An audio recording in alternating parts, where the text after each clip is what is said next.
आप सभी को देवउठनी एकादशी की बहुत बहुत शुभकामनाएं। फ्रेंड्स, 4 महीने की योग निद्रा के बाद देवउठनी एकादशी के दिन हमारे देव उठाए जाते हैं, यानी कि देवों को जगाया जाता है।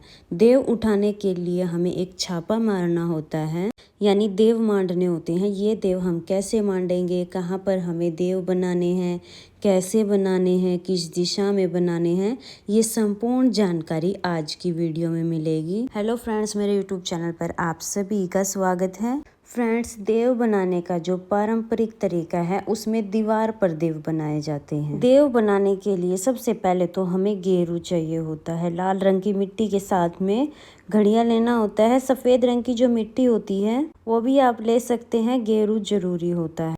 घड़ियां ना मिले तो कोई बात नहीं, गेरू को कूट कर इस तरह से हम पेस्ट बना लेंगे। तो आप कटोरी में या मिट्टी के ढक्कन में किसी चीज़ में भी पेस्ट बना लें और इस तरह से गेरू मिट्टी की जो डली आती है इसको कूट के तब पेस्ट बनाया जाता है। तो पानी मिलाकर अच्छे से अपना पेस्ट तैयार कर लें आप। इसके बाद आप लकड़ी के टुकड़े पर गेरू लपेट कर उससे जो है अपना छापा बना सकते हैं। इस तरह से जो ईयरबड्स आता है वो भी आप ले सकते हैं। गेरू में डिप करके ईयरबड्स को अब हम अपने देव मांडने शुरू करेंगे, यानी देवों का घर बनाएंगे। वैसे तो पारंपरिक तरीके से जो है दीवार पर देव मांडते हैं, यही पारंपरिक तरीका है। वैसे आप फर्श पर भी देव मांड सकते हैं। तो आप चाहे तो आप दीवार पर देव मांड सकते हैं, या फिर आप चाहे तो आप टाइल ले सकते हैं। तो मैंने यहाँ पे टाइल ही ली है। आप चाहे तो आप किसी पेपर पर भी बना सकते हैं और फिर उसको दीवार पे पेस्ट कर सकते हैं। अगर आप दीवार पर बनाना चाहते हैं तो सीधा दीवार पर भी बना सकते हैं। मैंने यहाँ पे टाइल ली है। सबसे पहले हम इस तरह से लाइन लगा लेंगे। चारों साइड से हम लाइन बना देंगे और बीच में हम गेट बना देंगे। पहले हम देवों का घर बनाने वाले हैं। यहाँ पे हमने गेट के लिए जगह छोड़ दी है। अब जो बाउंड्री है उसको डबल कर देंगे। जो लाइन लगाई है वो डबल कर देनी है। इस तरह से वी आकार का अब हम फेस बनाएंगे।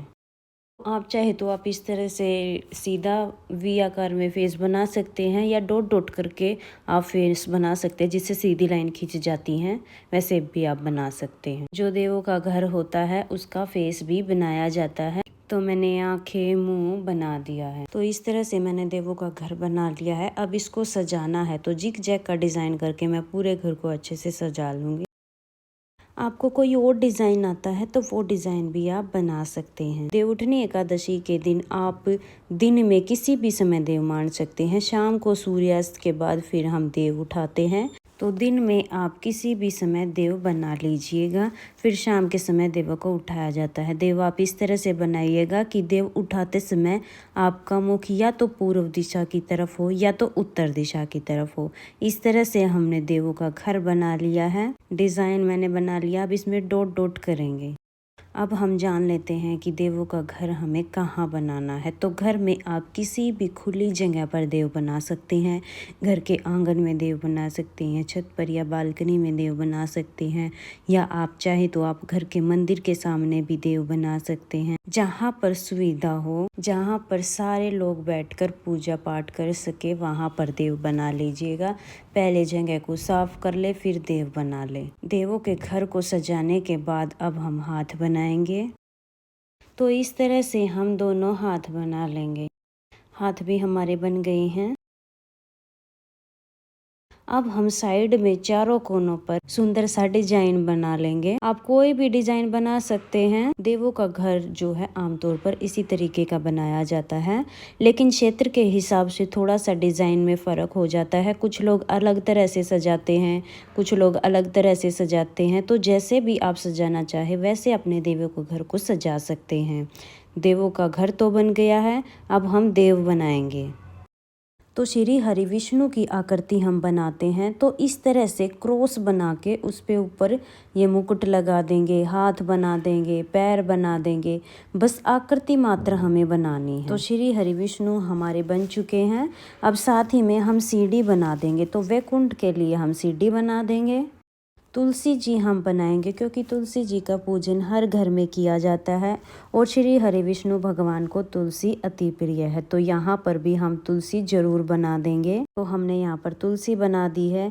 इसी तरह से देवों के घर में बहुत सारी चीज़ें बनाई जाती हैं। आप शंख बना सकते हैं, कमल बना सकते हैं, ओम बना सकते हैं, स्वास्तिक बना सकते हैं, कोई भी चीज़, तो आप चांद सूरज बना सकते हैं। तो कुछ भी जो भी आप बनाना चाहे वो शुभ चिन्ह आप बना सकते हैं। अभी हम यहाँ पे स्वास्तिक बनाएंगे। मैंने यहाँ पे वो चीजें बनाई हैं जो जरूरी हैं। इसके अलावा कोई भी आकृति बनाकर, शुभ आकृति बनाकर आप अपने देवों के घर को सजा सकते हैं।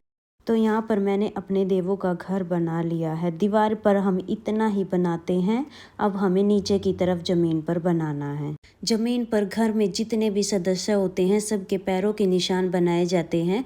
पैरों के निशान इस तरह से क्रॉस करके ऊपर से उंगलियां बना दी जाती हैं। ऊपर एक जोड़ा मैंने बना दिया है। इसी तरह से अब घर में जितने सदस्य हैं सभी के पैर यहाँ बनाए जाएंगे। और एक छोटा सा जोड़ा हम आने वाली पीढ़ी के लिए बनाते हैं। यहाँ तो सबके पैर बन गए हैं, उसके साथ ही छोटे छोटे से नन्हे जो पैर हैं वो भी हम बनाएंगे। तो मैंने यहाँ पे घर के सभी सदस्य के पैर बना दिए हैं और एक मैंने छोटे छोटे पैर बनाए हैं। साथ में ही हम गाय के खुर बनाते हैं। एक गाय के 4 खुर बन गए हैं और 4 खुर हम उसके बछड़े के भी बना देंगे। गाय और बछड़े के खुर हम बनाते हैं। दूसरी तरफ भी हम गाय और बछड़े के खुर बना देंगे। हम लोग हर एक पूजा में गाय का पूजन किसी भी रूप में जरूर करते हैं। उसके बाद जो हमने देवों का घर बनाया है उसमें से लाइन लगाते हुए नीचे तक लानी है और फिर हमें एक चक्री बनानी है। तो देखिए ऐसे 7 गोले लगाते हुए हम एक चक्री बना लेंगे। 7 सर्कल हम लगाएंगे। योग माया चक्र भी इसे बोलते हैं। उसके चारों तरफ हम पंचदेव बनाएंगे। 5 देव हम इस तरह से बना देंगे। बस आकृति मात्र हमें बनानी है। जैसे भी आकृति आपको बनानी आती है उस तरह से हम 5 देव बना देंगे। तो इस तरह से हमारे देव बन जाएंगे। देव उठनी एकादशी पर देव उठाने के लिए यही छापा हमें मांडना है। इस तरह से हम देव मांडते हैं। ये बिल्कुल पारंपरिक तरीका है। इसके अलावा आप चाहे तो आप फर्श पर भी देव बना सकते हैं। दीवार पर ना बनाना चाहे तो आप पेपर पर भी बना सकते हैं। मैंने जो बिल्कुल पारंपरिक तरीका है वो मैंने आपको बताया है। आप भी बहुत सरल तरीके से ऐसे सुंदर सा देव बना सकते हैं।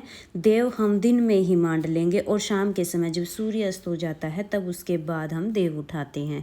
तो देव उठाने के लिए हमें क्या क्या सामग्री चाहिए होती है, क्या क्या सामान हमें लेना है, देव कैसे उठाने हैं, कौन कौन से गीत गाने हैं, ये सभी वीडियो आपको मेरे चैनल पर मिल जाएगी। आप उनको भी एक बार ज़रूर देखना। फ्रेंड्स, वीडियो आपको कैसी लगी कमेंट करके ज़रूर बताना और वीडियो आपके लिए थोड़ी बहुत भी यूज़फुल है तो वीडियो को लाइक कर देना। हम महिलाएं घर में तीज त्योहार कैसे मनाती है देखने के लिए मेरे चैनल को सब्सक्राइब कर लेना। अब मिलेंगे किसी और नई वीडियो में, तब तक के लिए राधे राधे।